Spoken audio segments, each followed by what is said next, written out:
Querido Deus, que estás no céu, nós queremos te agradecer por mais um sábado, agradecemos pela semana e agradecemos pela tua companhia, tua direção, tua misericórdia. Neste momento que estamos reunidos para estudar, precisamos da presença do Espírito Santo para que ele possa conduzir esse estudo, que venha nos dar clareza de entendimento, que juntos nós possamos crescer cada vez mais no conhecimento. Esteja com cada um de nós aqui presente, em nome de Jesus, amém.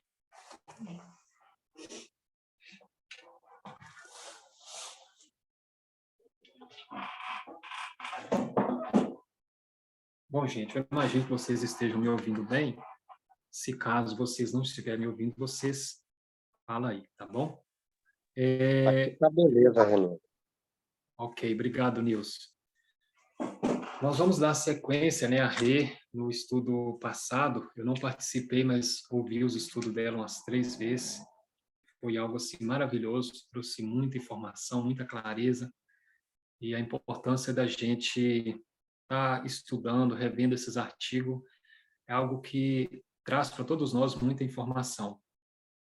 Bom, eu vou falar sobre o risco 2, que é Maximum Chi, e conto com a ajuda, com a colaboração de vocês também. Mas antes da gente entrar no artigo, eu fiz um breve histórico, pesquisei um breve histórico sobre Xi Jinping, que é o nome aqui do que o artigo está tratando. Quem é Xi Jinping?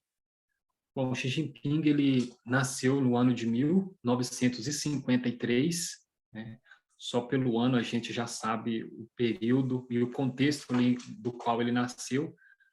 Quem governava nessa época era Mao Tse Tung, e durante esse período bem turbulento na história da China, seu pai, com o nome de Xi Zhongxun, era um dos líderes revolucionários e fundadores da República Popular da China. Porém, em 1962, durante a Revolução Cultural, seu pai foi preso e Xi Jinping foi enviado para trabalhar no campo, como parte do programa de reeducação do governo. Então, Xi Jinping, ali com a idade de 9 anos, era uma criança ainda, ele passa por esse período bem difícil. Imagina um período difícil para as pessoas adultas, imagina para uma criança. Após o fim dessa revolução cultural, Xi Jinping se ingressou no Partido Comunista Chinês em 1974. Nisso ele passou pelo processo, ele formou em Química e rapidamente ele começou a crescer na hierarquia do partido, ocupando uma série de cargos em províncias e cidades. Em 2007, Xi Jinping foi nomeado secretário-geral do Partido Comunista da China em Xangai. Então ele já vai subindo cada vez mais na hierarquia, que era uma oportunidade grande para ele chegar a cargos mais altos no partido. Em 2010, ele foi nomeado vice-presidente do país, tornando assim um líder em espera para o cargo de presidente. Então a gente vê que a escalada dele foi muito rápida, E em 2002, finalmente, Xi Jinping assume o cargo de presidente da China. Em 2012, isso. Ele assume o cargo de presidente da China. E qual foi os primeiros passos que Xi Jinping ele fez ao começar o seu primeiro mandato ali como presidente? Ele fez algo bem assim articulado, bem interessante, a gente vai ver de acordo com a história, como vem mostrando aqui. Ele começa uma campanha anticorrupção. E essa campanha anticorrupção, ela atingiu principalmente os membros do Partido Comunista, incluindo altos funcionários do governo e executivos estatais. Então, Xi Jinping ele começa com essa política de anticorrupção. E muitos comentaristas, analistas, pesquisando, eles analisam e eles trazem a seguinte perspectiva, que Xi Jinping ele já estava ali tirando pessoas possíveis concorrentes dele, da frente do caminho dele, ou seja, ele estava preparando. O artigo vem mostrando isso para a gente, como que ele foi fazendo isso, a escalada desde 2012. Então, Xi Jinping implantou uma série de reformas econômicas, incluindo uma nova rota da seda. Algum de vocês aqui sabe, imagino que vocês já ouviram falar, mas sabe o que significa a rota da seda? Se alguém souber aí e quiser fazer uma breve explicação.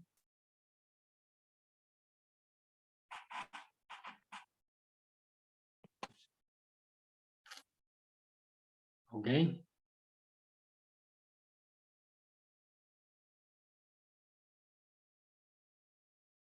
Bom, a Rota da Seda, na verdade, esse nome já fala a nova Rota da Seda, era uma série de rotas interconectadas através do sul da Ásia e era usada no comércio da seda entre o Oriente Médio e a Europa.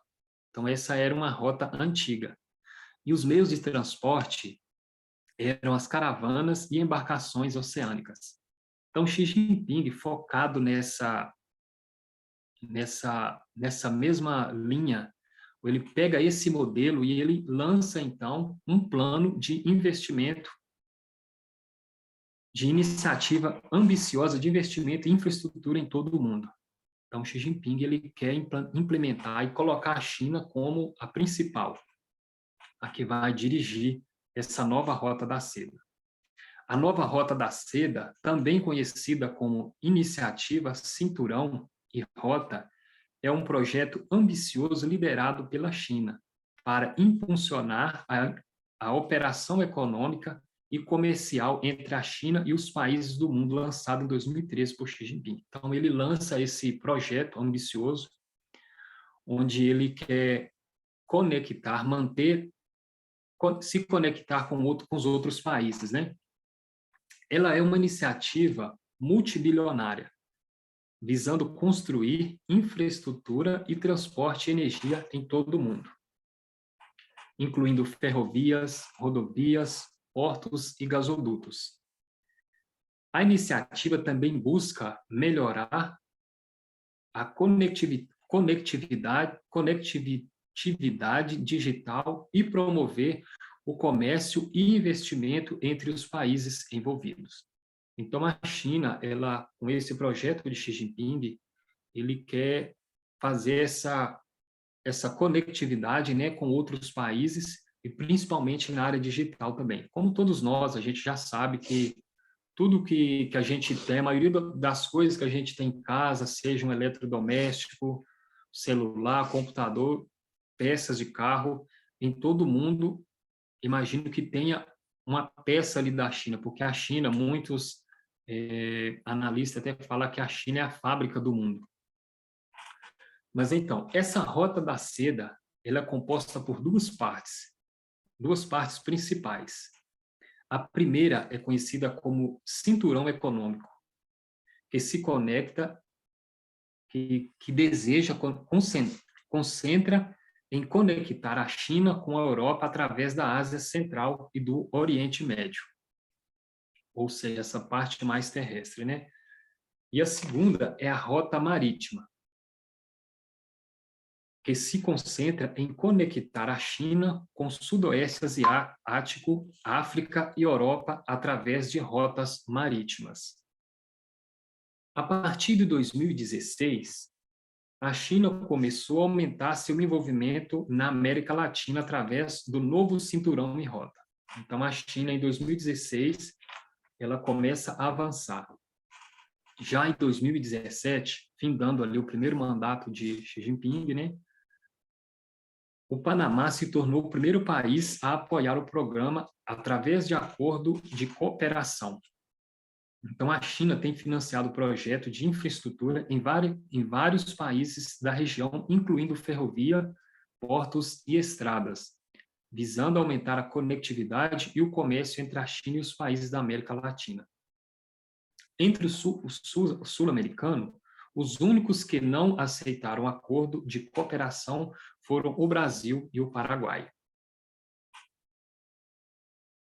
A Rota da Seda tem sido vista por muitos desses países como uma oportunidade para melhorar a infraestrutura e aumentar a cooperação econômica com a China, que se tornou um importante parceiro comercial e investidor na região.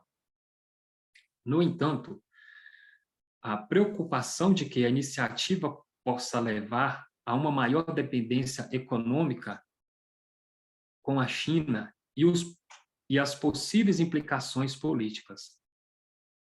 Alguns especialistas argumentam que a Rota da Seda possa ser usada pela China para aumentar a sua influência política na região. Então, esses têm sido os planos de Xi Jinping nos seus primeiros mandatos. Xi Jinping tem deixado claro que deseja que a China assuma uma posição de liderança no cenário mundial e ultrapasse os Estados Unidos como a maior potência global. Na verdade, é uma briga que imagino que todos conseguem enxergar, o mundo todo vê, como a China ela já é o segundo maior, a maior potência econômica. Então, a gente vê esse conflito da China com os Estados Unidos, né? E essa é uma estratégia da China de expandir a sua influência no mundo. Xi Jinping acredita que o país tem o potencial para liderar em áreas como inovação tecnológica, economia e diplomacia. Ele tem promovido política que visa fortalecer a economia chinesa, incluindo incentivo à inovação e à produção interna. Além disso, ele tem buscado fortalecer a presença da China em organizações internacionais, como Organizações das Nações Unidas, e tem investido em parcerias estratégicas em países em desenvolvimento e apoiando projetos como a Rota da Seda. Então, esse foi um breve histórico de como que Xi Jinping ele fez os seus primeiros 2 mandatos, né? O artigo que a gente vai iniciar, talvez a gente nem leia todo ele, ou imagino que todos já tenham lido o artigo, a gente compartilhou ele no Bíblia Studio Brasil. E o título, como a gente já viu, é Maximum Shin. Eu gostaria de que alguém me respondesse o que significa essa palavra Maximus.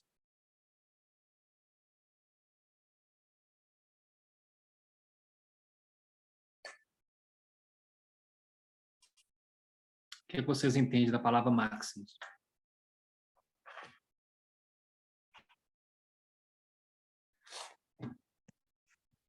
Vamos lá, alguém? Tem 18 pessoas participando aí. Lê no chat, gente. Deixa eu ver se eu consigo ver o chat aqui. Não. Bom, Máximo Shin. A palavra máximo. Renildo, estou aqui Sim, com a Gabriel. mão levantada. Deixa eu falar. Sim. Talvez sobre o anterior que você estava falando, eu achei interessante talvez compartilhar. Eu não sei o quanto vocês têm percebido assim, né, esses acordos comerciais que a China está fazendo. Eu sei que tem vários acordos aqui com o Brasil também. Eu percebi assim nitidamente quando eu fui passar um tempo na Bolívia. Tá? Uhum. Bolívia é um país assim com muita indústria desenvolvida, né? Sim. Você está me ouvindo bem? Eu acho que a internet aqui está um pouco lenta. Sim, estou te ouvindo bem, Gabriel. Tá. Obrigado pela participação. Ok.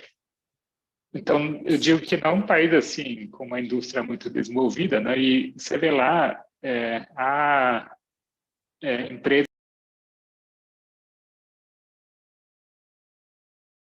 Cortou, Gabriel. Internet sua tá ruim, Gabriel. Gabriel?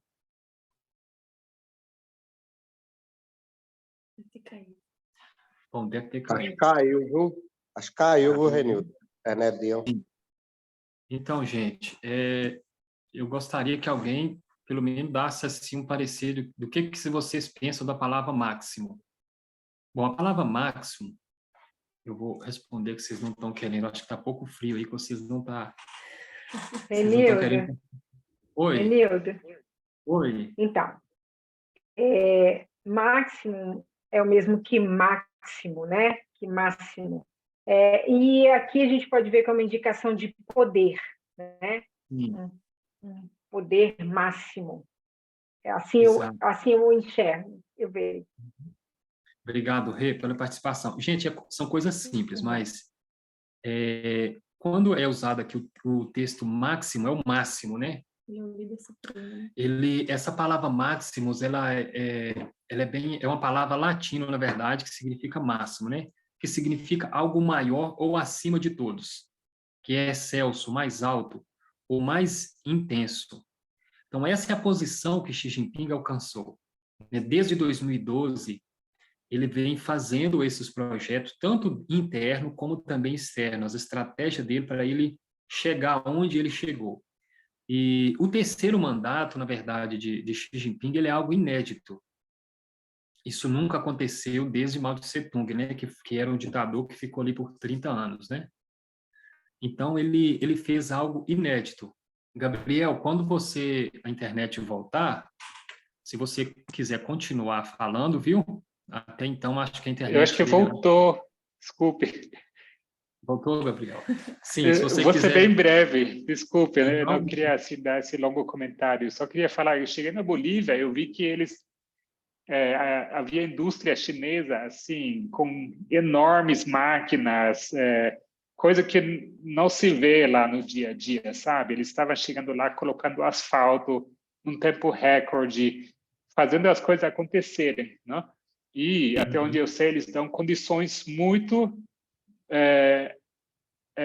atrativas, muito boas, né, para países pobres, vamos dizer, né, que não têm tantas condições, né, e em troca de tecnologia de ponta, né, eles colocam coisas realmente super novas, baratas, né, e é claro, né, que com isso acabam estabelecendo laços, né, de médio e longo prazo, né, porque acabam, claro, né, não é de graça, né? Enfim, só isso que eu queria ver, que realmente dá para ver na África, tem inúmeros países onde você vai ver os chineses representados de uma forma bem visível, assim, né, colocando projetos em prática. Obrigado, Gabriel. Bom, gente, eu vou estar lendo aqui o artigo. Existem alguns termos assim que eu vou confessar para vocês que é difícil assim da gente entender até explicar.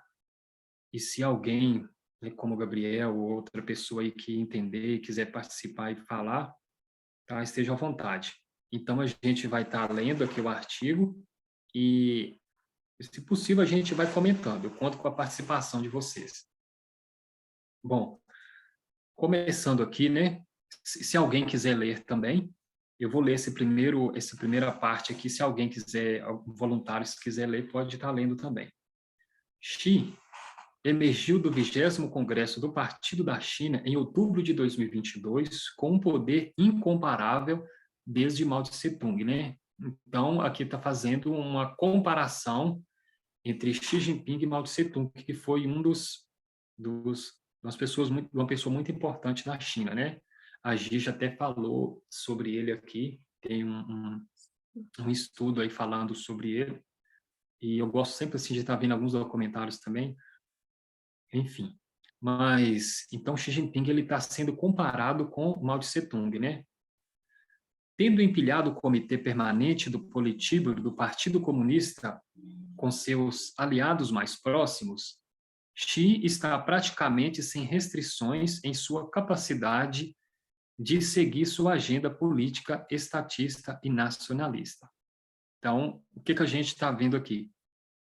Xi Jinping, desde o seu primeiro mandato, ele tem empilhado, né? Alguém sabe o que é politburo? Existem palavras aqui que para mim era desconhecido, eu pesquisei, não acha muita coisa sobre, mas achei muito interessante. É um comitê acho que a gente vai estar vendo até no gráfico aqui, que é composto por mais de 2.000 pessoas. E essas pessoas, elas fazem parte, é como se fosse, poderia comparar como se fosse um congresso, assim. Então, Xi Jinping, ele tem empilhado, ou seja, ele tem colocado pessoas mais próximas que iria favorecer ele nas decisões, nos projetos que ele tem para a China, né, os seus projetos. Mas, com poucos freios e contrapesos sobrando para contê-lo e sem vozes dissidentes para desafiar seus pontos de vista, a capacidade de Xi cometer grandes erros também é incomparável. Então, ao mesmo tempo que ele tem um poder que é sem restrições, há grandes chances também dele errar. Bom, decisões arbitrárias, volatilidade política e elevada incertezas serão endêmicas na China de Xi. Ou seja, o cenário que é trazido aqui nesse artigo não é um cenário muito promissor, tendo uma pessoa como Xi Jinping, né? São incertezas, né? São incertezas que estão ali pairando sobre a China. Esse é um desafio global e enorme e subestimado, dado a realidade sem precedentes de uma ditadura capitalista de Estado com um papel tão desproporcional na economia global. Então, Xi Jinping, com todos esses projetos, com os seus projetos para o mundo, ele trouxe uma instabilidade para a própria China. E o artigo ele vai mostrar isso para a gente, quais foram os erros que ele cometeu.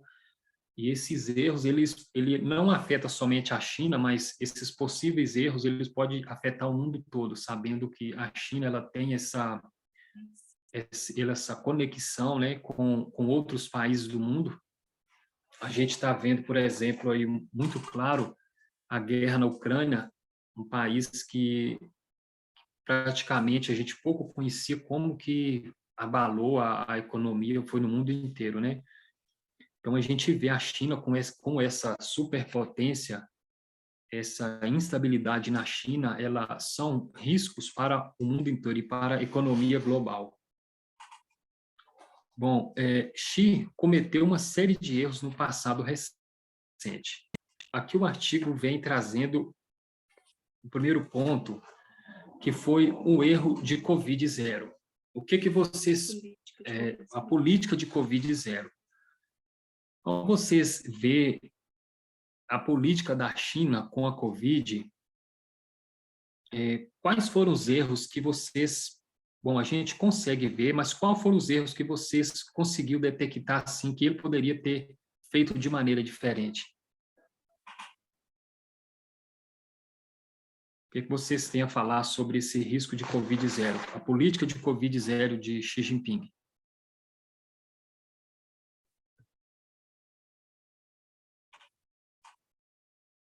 Na verdade, a pergunta ainda está de pé. Mas foram poucos os países que souberam lidar com o Covid, né? Acho que foi o único país, eu não me lembro do nome, era uma mulher, acho que é a Nova Zelândia, que foi um dos países exemplos de como lidar com o Covid-0. Mas eu pergunto para vocês, como que vocês, de acordo com o que vocês leu aqui, por que Xi ele errou com essa política do Covid-0? Quais foram os erros? O que em relação a essa pandemia?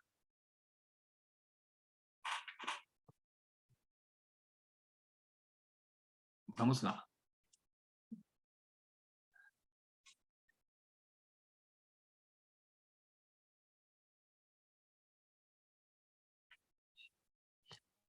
Marcos Arruda. O que você vê com esse erro da política zero de Xi Jinping? O que você lembra, que você viu, de acordo com o que você leu? O que você pode compartilhar para a gente aí? Está me ouvindo, Marcos?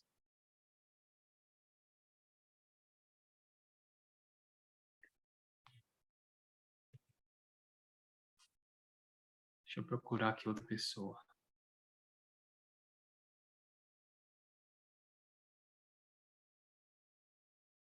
Deixa eu ver aqui. Nilson. Vamos lá, Nilson. O que você tem a dizer sobre a política de Covid-0 de Xi Jinping? Já que você leu aqui, que você viu. Renildo, eu não sei se eu vou responder a sua pergunta, mas Não tem por ser um problema. país, por ser um país, né, desenvolvido, né, e economicamente, né, ter muito dinheiro, eu acho que morreu muitas pessoas nessa Covid, agora você falou, por não saber, né, lidar com a política, por ele ser um ditador, por exemplo. Eles não, eu não sei, mas eu acho que lá também é a mesma coisa. Eles negou essa vacina, né? E talvez agora no Brasil aqui, né, tardou essa vacina, morreu muita gente lá. Eu acho que foi também dessa forma também, por ser um país desenvolvido, morreu muita gente, né, por falta disso aí. Eu acho, não sei se eu respondi. Está dentro do que tá aqui no artigo. Obrigado, Nilson. Mais alguém quer fazer algum comentário? Qual foi o erro de Xi, de acordo com o que está aqui no artigo? Vocês leram, mas Denilson, Xi foi? eu não sei de acordo com o artigo, mas o que eu lembro é que ele tentou implementar essas medidas restritivas de forma muito violenta. Tá? As Sim. pessoas eram punidas severamente, fisicamente, polícia nas ruas, fazendo patrulha, batendo. Isso foi muito violento, né? As pessoas eram literalmente trancadas dentro das casas. As portas foram assim lacradas, não tinha como sair, né? Enfim, era algo muito assustador, né? De ver como eles colocaram em prática essa política, né, para manter essa pandemia sob controle, né? E só para eu não estou muito de acordo não, que o Nilson disse que eles atrasaram a vacina. Eu acho que não, eu acho que a China foi um dos países que super investiu na vacina desde cedo e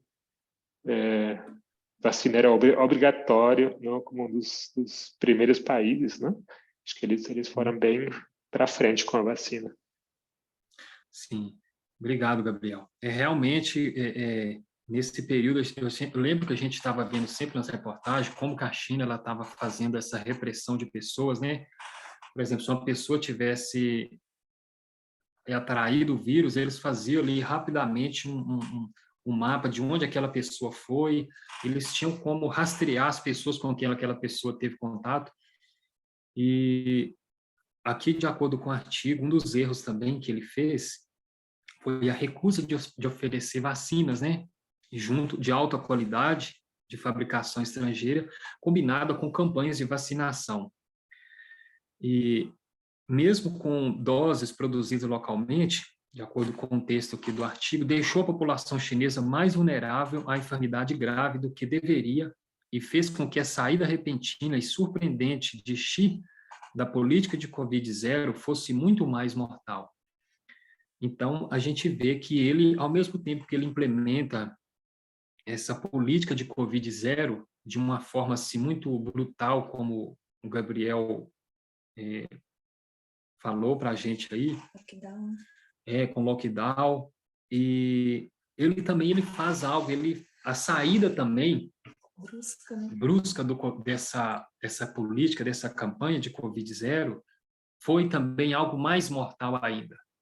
E, de acordo com o que a gente vai ver aqui, de acordo com o que a gente vai ver aqui no artigo, a gente vê que o Covid ela foi o pontapé inicial para trazer grandes prejuízos para a China, né? Não só para a China, para o mundo todo, mas para a China em especial foi algo assim, uma escala muito maior. Vamos continuar lendo aqui. Se alguém quiser fazer algum comentário, pode estar interrompendo e falando. Uma repressão opaca às empresas privadas de tecnologia minou o sentimento do investidor global, congelou algumas das empresas mais promissoras do país e eliminou cerca de $1 trilhão em valor de mercado. E o anúncio de Xi de uma amizade sem limites com a Rússia, em 4 de fevereiro de 2022, deu credibilidade à guerra de Putin na Ucrânia e obscureceu as percepções da influência da China no sistema global. Então, esse também foi um dos erros. A gente vai estar falando um pouco mais sobre isso aqui, dessa amizade de Xi Jinping com a Rússia. Bom, dado aqui a mais uma parte do artigo, vocês vão estar vendo aí, imagino que se vocês estiverem acompanhando aí no artigo, vem mostrando aqui o gráfico, né? Uma imagem da escalada de Xi Jinping de 2012 até esse terceiro mandato dele. Não sei se vocês estão acompanhando aí no artigo, mas tem esse gráfico aqui, ó. Imagino que vocês têm aí no artigo que vocês estão vendo aí. E vem mostrando aqui essa empilhagem, né, que aquela primeira parte do artigo vem mostrando como que ele vem empilhando o comitê, né, do Politburo, né? Em 2017, a gente vê que um aumento de 24% para 29%. E ele foi fazendo isso em 2017 a 2022, de 64 para 57, e desse período agora, que é o terceiro mandato dele, a porcentagem é de 10% de diferente, de 79 para 86. Ou melhor, são 7%. Então, a gente vê que ele veio fazendo isso de maneira gradativa, né? Ele vem mostrando aqui as explicações, né? Essa parte de vermelho, que é o Comitê Permanente do Politburo, e essa parte de amarelo, que é o Politburo. Os leais a Xi agora dominam os principais órgãos do Partido Comunista. E a porcentagem de membros que têm laços pessoais com Xi trabalharam sob o comando de Xi ou trabalharam sob o comando de um alto-tenente de Xi. Então, Xi Jinping ele tem ali o controle total sobre aqueles órgãos, né? Aqueles contrapesos que vem mostrando aqui no início do artigo que era para equilibrar, né? Equilibrar ali o governo dele, trazer uma estabilidade. E os dados não incluem Wang Huning, um conselheiro de líderes anteriores que agora é um aliado de Xi. Contando com Wang, 100% dos membros do Partido Social Comunista são aliados de Xi. Então, vem mostrando aqui que Xi Jinping ele tem 100% de domínio sobre o governo da China. Em cada caso, a personalidade autoritária e as preferências políticas de Xi, controle político, estatismo econômico e diplomacia assertiva, anularam o conselho de vozes pragmáticas dentro da burocracia. Isso foi antes de Xi consolidar sua posição como imperador moderno. Agora que toda a política chinesa flui diretamente de um único líder todo-poderoso, há ainda menos transparências no processo de tomada de decisão, menos informação fluindo para o topo e menos espaço para admitir erros, corrigir o rumo ou transigir. Então, esse governo de Xi Jinping, com 100% dos seus aliados ali no comando, é algo assim que vem trazendo, que vai trazer, que são possíveis riscos de trazer uma instabilidade não só para a China, mas também para a economia global. Vemos riscos em 3 áreas este ano, todos decorrentes de Maximum Xi. Primeiro, o efeito nocivo da tomada de decisão centralizada na saúde pública estão agora em exibição. Há apenas algumas semanas, Xi encerrou a política de Covid-0 da mesma maneira arbitrária com que a implementou há mais de 2 anos. Sua decisão precipitada de suspender todas as restrições e permitir que o vírus se espalhe sem controle, apesar das baixas taxas de vacinação de idosos, sem avisar cidadãos e governos locais e sem preparativo suficiente para lidar com os surtos resultantes, garantirá a morte de mais de 1 milhão de chineses, muito desnecessariamente. Somente um líder com poder incontestável poderia executar uma reversão tão extraordinária e extraordinariamente cara. Então, a gente vê que dentro dessa política de Covid que Xi Jinping vem... Ele implementou essa política de Covid-0 e depois ele restringe. E com essa má gestão na parte também de campanhas de vacina, aqui vem mostrando que cerca de 1 milhão de chineses, né, perderam a vida desnecessariamente. A gente vê o mesmo caso também com o Brasil, né?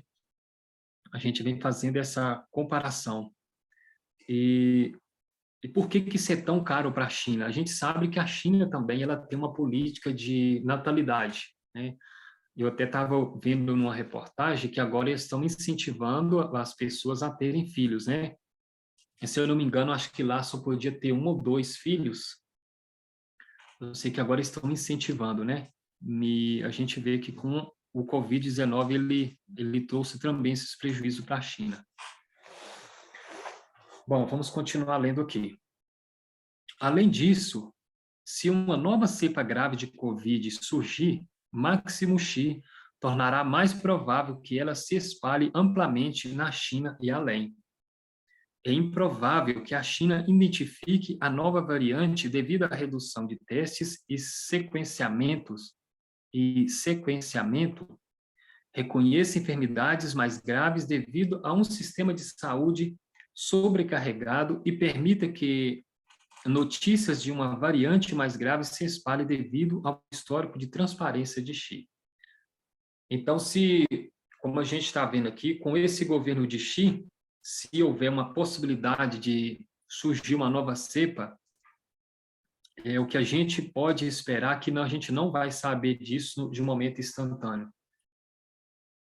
E essa possível, né, se algo assim dessa escala acontecer, isso pode afetar o mundo todo de uma maneira assim de surpresa, devido à transparência com a qual possivelmente eles vão tratar esses assuntos.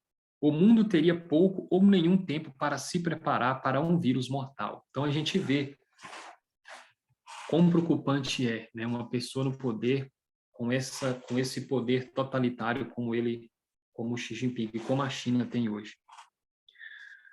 Uma segunda área de preocupação é a economia, onde o impulso de Xi para o controle do Estado produzirá decisões arbitrárias e volatilidade política.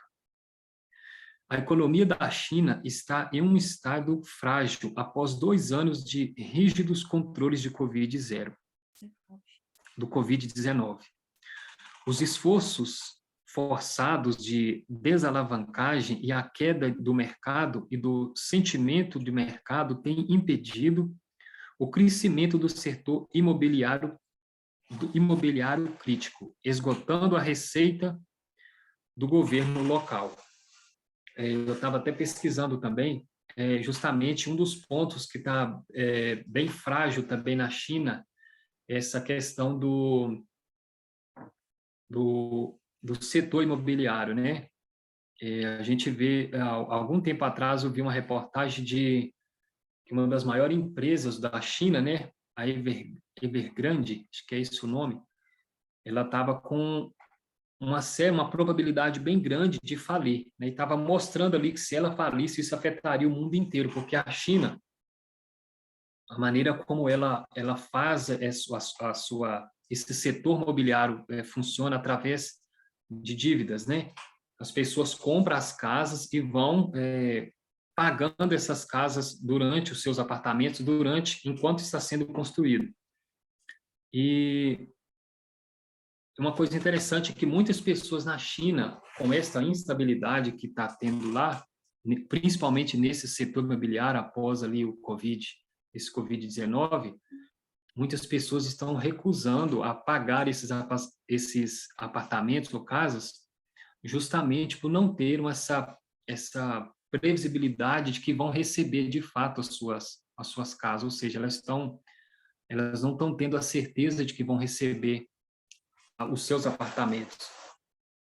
E então tudo isso vem amontoando ali sobre essa área de risco da economia chinesa, né? A inadimplência da dívida ameaça se espalhar para um setor financeiro mais amplo. Há muito tempo, o crescimento do PIB global estava vindo de um mercado politicamente mais arriscado à medida que a apagada economia da China se expandia.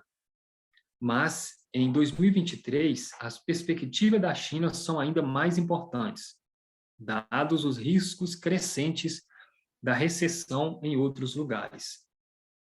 Então, esses são, aqui está até citando para consultar o risco 4, que vem falando sobre as ondas de choque inflacionários. Eu imagino que, possivelmente, alguém possa estar falando disso no próximo estudo.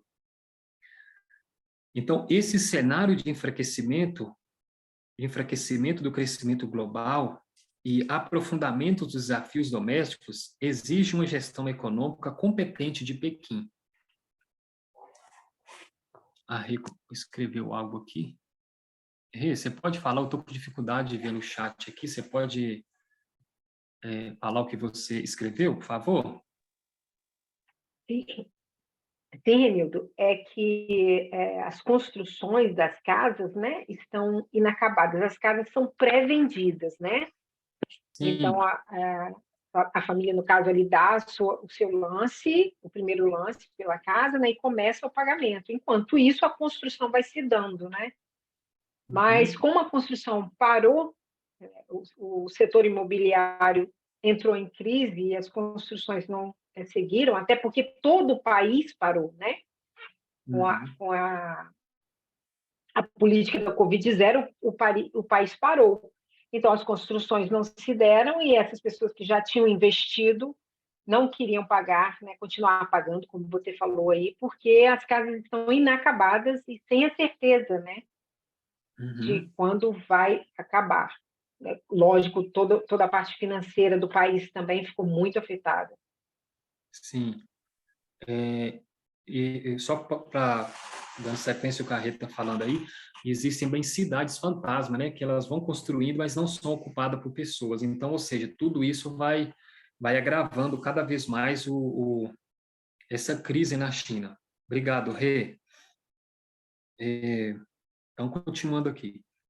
A decisão repentina da China de adiar a divulgação de dados econômicos, há muito programado durante o 20º Congresso do Partido, foi um sinal sinistro do que está por vir para os mercados globais.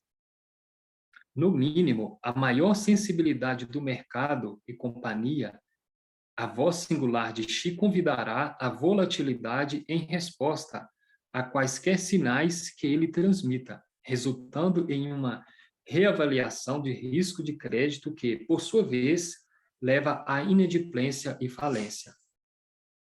Pequim lutará para administrar essas pressões em um ambiente de poder centralizado e debate sufocado.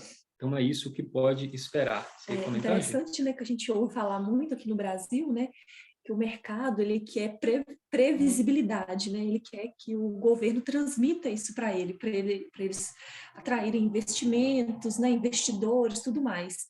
Então, era para a China ter divulgado esses dados, né, em outubro do ano passado. E ao ele se recusar a divulgar esses dados, isso traz o quê? Incerteza para o mercado. Então, isso vai trazer instabilidade, não só, né, para a Bolsa da China, os mercados de lá, mas riscos globais, né? Uhum. Obrigado, Gi. Muito bom. E a China, ela não está trazendo essa transparência. Isso é muito, assim, nesse ponto, eu acho que é muito simples da gente ver isso de uma forma mais simples, né? Imagina que a gente está querendo fazer um investimento em uma empresa que faz tal coisa, mas se a gente vê que aquela empresa não está indo bem, não está sabendo bem administrar ou não está tratando com transparência, obviamente a gente não vai fazer esse investimento, é uma simplificação. Mas esse ponto que a gente trouxe aqui é muito importante, né? Essa previsibilidade, essa falta de previsibilidade, o mercado ele está à procura dessa previsibilidade que não está tendo na China, né? Principalmente nesse terceiro mandato de Xi. Bom, aqui a terceira área de risco final é a política externa. Qual foi o erro de Xi na política externa? Eu acho que a gente tem um exemplo, não sei se vocês vão conseguir trazer esse ponto. Qual foi o erro da China na política externa? O erro dela mais recente, que lembra vocês de um erro que a China tem cometido na política externa?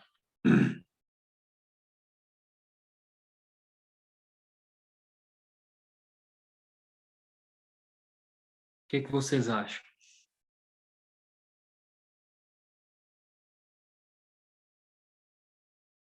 Como é que é a pergunta? Qual foi o erro de Xi na política externa? Foi um dos erros que ele cometeu que vocês acham que ele não deveria ter cometido? Se o que a gente está vendo aqui, o que ele mais cometeu foi erros, né? O que me vem à mente, assim, rapidamente, é a posição que ele tomou em relação à guerra na Ucrânia, né? Ele foi um dos poucos países que teve a coragem de se posicionar ao lado de Vladimir Putin. Pelo menos foi isso que me vem à mente. Uhum, muito bem. Alguém tem mais alguma visão? O que vocês acham? A gente vai continuar lendo aqui. Uma área de risco final é a política externa, onde as visões nacionalistas e o estilo assertivo de Xi conduzirão as relações de Pequim com o mundo. Xi não está procurando uma crise de curto prazo, dada a escala e o imediatismo dos desafios econômicos domésticos. No entanto, a diplomacia do guerreiro lobo se intensificará à medida que os diplomatas, canalizarem a retórica ousada de Xi, muitas vezes às custas de um engajamento efetivo. A afinidade pessoal de Xi com Putin limitará o quanto a China está disposta a se alinhar com o mundo desenvolvido, até mesmo os piores cenários com os países em desenvolvimento, em resposta ao comportamento cada vez mais desonesto da Rússia. E aqui vem mostrando consultar o risco 1, né, que a Rê trouxe para a gente, que ameaça a paz e estabilidade global. Bom, como a Gi comentou aqui, eu acho que um dos erros bem graves que a China cometeu foi justamente essa amizade sem limites dela com Putin, né? A gente sabe que boa parte do mundo enxerga a guerra da Ucrânia com a Rússia como algo bem desproporcional. Então, a China, ao ela se posicionar, na verdade, ela fica ali naquele meio termo, mas o mundo já percebeu que ela apoia, de uma certa forma, a Rússia, então isso foi um dos erros também cometidos por Xi Jinping. Uma resposta indiferente à agressão russa pode provocar uma reação global, minando a posição internacional da China e aumentando os riscos econômicos. A elaboração da política externa da China seria menos marcada por excesso de zelo e equívocos se fosse informada por um debate eficaz e feedback sobre prováveis respostas globais. Nesta, como em outras áreas políticas críticas, Xi não ouvirá ninguém mais do que a si do que a si mesmo. Então, aqui, de acordo com o que a gente está vendo aqui, Xi Jinping ele não está disposto a ouvir ninguém. E uma das provas disso foi justamente a maneira como ele se posicionou e a maneira como ele também iniciou seu terceiro mandato com 100% de aprovação de pessoas de sua confiança ali nos cargos que ele demandou. A última vez que um líder chinês teve tanto poder para seguir uma agenda política tão equivocada, o resultado foi fome generalizada, ruína econômica e morte. Embora outra revolução cultural ou grande salto adiante seja improvável, dado o tamanho da classe média urbana educada da China, a consolidação do poder de Xi levará a China, pelo menos, alguns passos para trás este ano. Então, que o artigo ele vem finalizando. Xi acabou com a política de Covid-0 da mesma forma arbitrária com que implementou há mais de 2 anos. Eu estava ouvindo um comentário da BBC News falando dos riscos, né, dos riscos da China, mas também um risco para o Brasil também. Como a gente viu, né, como Xi Jinping, no seu primeiro mandato, ele implementou ali aquele projeto multibilionário da nova Rota da Seda, buscando essa conexão com o mundo. Então, e a gente vendo através desse artigo que um desses riscos para 2023 e além é justamente essa imprevisibilidade e essa volatilidade política, né, que possivelmente vai ter ali com Xi Jinping.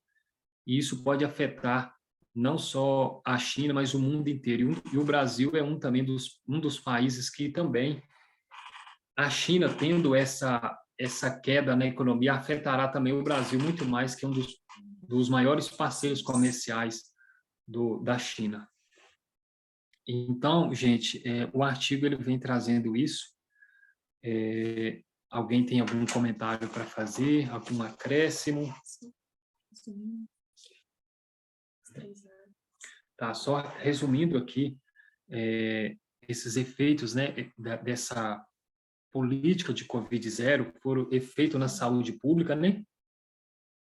De acordo com as 3 áreas que vem trazendo para a gente, que é o efeito da saúde pública, o segundo é a economia e o terceiro é a política externa. Foram esses grandes erros que Xi ele tem cometido e esses possíveis erros podem afetar o mundo inteiro, né? Então, se alguém tiver algum comentário para fazer aí, algum acréscimo, senão a gente vai terminar. Alguém tem algum comentário? Oi. Tem comentário, sim. Não que eu tenha a resposta, mas talvez uma pergunta para todo mundo, tá? Isso aqui, esse grupo Eurasia Group, né, que fez essa análise, né, lançou esses 10 artigos, né, no começo do ano, eu acho, ou fim do ano passado, não tenho certeza, mas são as previsões, né, dos maiores riscos para o ano 2023. Acontece que a gente já está... pelo menos o título é os principais riscos para 2023, né? E eu não sei, eu acho que é interessante a gente também observar, né, que metade do ano já foi, né, e será que eles estão certos no análise deles, né, sobre os riscos? Com outros pontos a gente já conseguiu ver, né, que, sei lá, o estresse hídrico, por exemplo, uma coisa que está nas notícias todo dia, está lá na lista deles, né, como um risco iminente para esse ano, né? Enfim, talvez só uma sugestão de a gente fazer uma aplicação atual. E a Ana Paula tem a mão levantada. Sim. Pode falar, Ana. Oi, gente. Boa noite, tudo bem? Boa noite, Ana. Eu saí ontem do trabalho e fui jantar com meu namorado e a gente estava conversando sobre como que é a questão da China. Peço perdão porque eu não li esse artigo ainda, Rinaldo, mas eu não pude deixar de não participar do estudo, né, mas ouvir o estudo de hoje, porque é uma coisa que tem chamado bastante, assim, a atenção do mundo. E quando eu vi, assim, é que meu namorado, ele é coreano, então ele tá ali nessa parte de envolvimento político, social, em relação às coisas que acontecem ali na Ásia e tal. Sim, E uma das coisas que a gente estava comentando é que é o seguinte, um dos acordos principais para a China chegar que está construindo, né? Vai começar a construir, já está construindo o maior aeroporto do mundo que vai ficar no Cairo. A condição, e tipo assim, eles não estão fazendo filantropia, sabe, para o Egito. Mas uma das condições que eles colocaram é: eu quero que vocês comecem a usar a minha moeda. Hoje a gente sabe que as maiores, a moeda mais forte que existe no mundo e a que é mais usada é o dólar. Na sim, verdade, na construção civil, a gente sempre tem muito problema de passar o orçamento para os nossos clientes, porque como a volatilidade do dólar em comparação com o real, ela acaba mudando aqui, e a maioria dos materiais a gente são cotados em dólar, a gente vê que a gente tem um problema. E o que acontece quando a gente agora começa a ter o iene chinês circulando mais e ficando aí pau a pau com o dólar? A gente vai, tipo, os Estados Unidos, eles vão deixar de ser aquele tipo de nação que vai tentar ficar aplicando sanções em todo mundo, porque às vezes ele não tem mais nenhum tipo de poder sobre os países que eles poderiam, sabe, apresentar essas sanções. Mas entre sim, receber uma sanção dos Estados Unidos ou da China, eu acho que eu ainda prefiro receber uma dos Estados Unidos. Até porque as sim, políticas deles, quando você falou sobre é, como que eles foram agressivos para vencer aí, tentar vencer o Covid, eles não estavam querendo muito saber, sabe, das pessoas num sentido individual. Eles estavam querendo só fechar as portas, pronto, acabou. Era basicamente isso.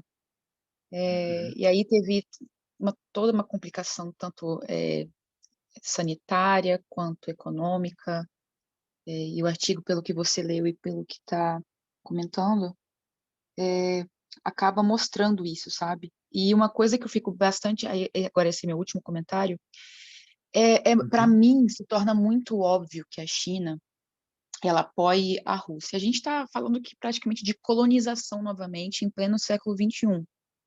sim, A Rússia chegando e querendo colonizar, vamos colocar assim, a, a, ai, gente, eu esqueci o nome do país, Ucrânia, perdão. E aí, só que a gente não está vendo, só que a China está querendo fazer isso com Taiwan, mas ela já fez com Hong Kong, sim, entende? exatamente. Estava Então, vendo.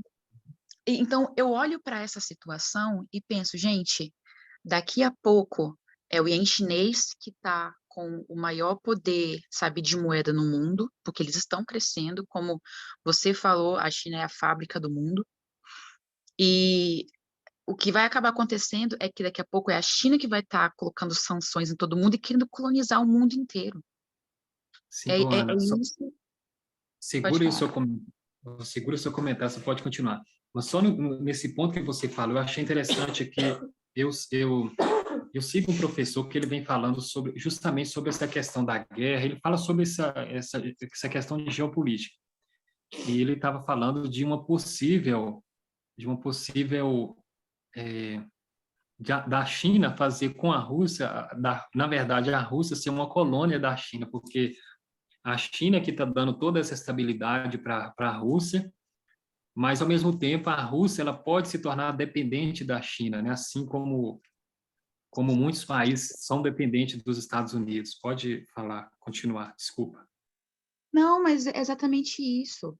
A gente não está falando apenas agora só em relação à influência, sabe? A guerra de influência para saber quem, sabe, quem que a China vai comandar ou quem que os Estados Unidos vai comandar. A gente está indo para a brutalidade agora, sabe? Para o mano a mano. O pessoal indo para a guerra.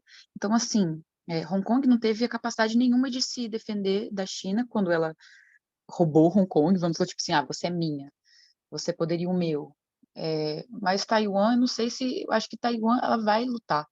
E o que eu vejo assim, a gente caminhando é que é literalmente para uma ditadura do capitalismo, sei lá, na verdade um capitalismo que vai ter aí uma ditadura que vai ser uma coisa engraçada. Eu não sei como que isso vai funcionar, mas eu fico um pouco temerosa. Mas é isso. Para mim, Sim, a gente está voltando à situação em que países super ultraconservadores estão se apoiando, como a China e a Rússia, a fazerem coisas semelhantes, como voltar a colonizar. E isso me assusta, mas também não é uma surpresa, já que a gente acaba já está sendo por uma das dentro. temáticas do final Aham, do mundo, né? exatamente. E só, quando você falou de Hong Kong aí, na verdade, como Hong Kong, eles fizeram um acordo com Hong Kong, né? Mas também eles não cumpriram também, eles foram largando mão daquilo que eles tinham acordado com eles e hoje Hong Kong pertence completamente à China, né? E, e é um dos pontos que eles, como você está falando com relação a Taiwan, é algo que a gente vai ver futuramente, é como ela vai fazer essa tomada de posição que ela já vem se balançando para fazer, né? Sim, com Então é certeza. muito. Gente, mais alguém tem algum comentário a fazer? Ana, muito obrigado pelo seu comentário, viu? Foi muito bom. Eu que agradeço. Entendeu? Oi. Desculpa, estou escutando minha própria voz aí. Sim.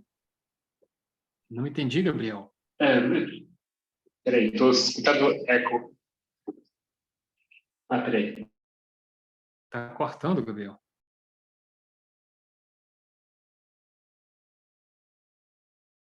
Gabriel?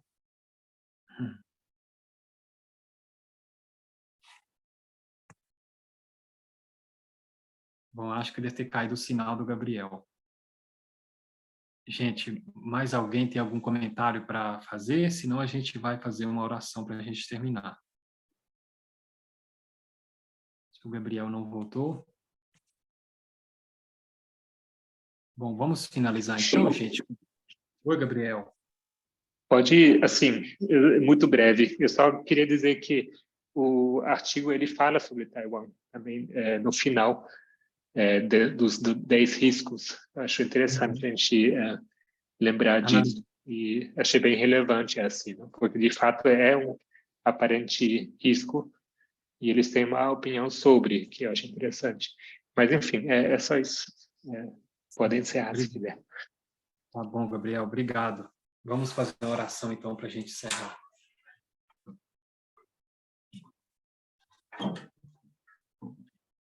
Querido Deus, nós queremos te agradecer por mais esse momento que nós tivemos aqui de estudo, de aprendizado.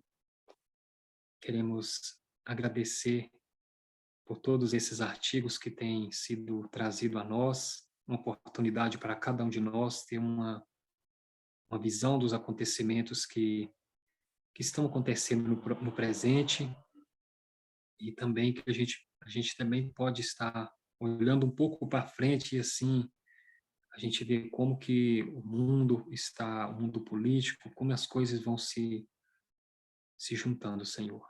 Nós queremos pedir que o Senhor nos ajude, que o Senhor venha nos ajudar a tomar decisões acertadas na vida de cada um de nós. Que o Senhor venha nos ajudar, Senhor. Abençoa o nosso sábado, abençoa a cada um de nós que está lutando para seguir nesse caminho. Em nome de Jesus, amém.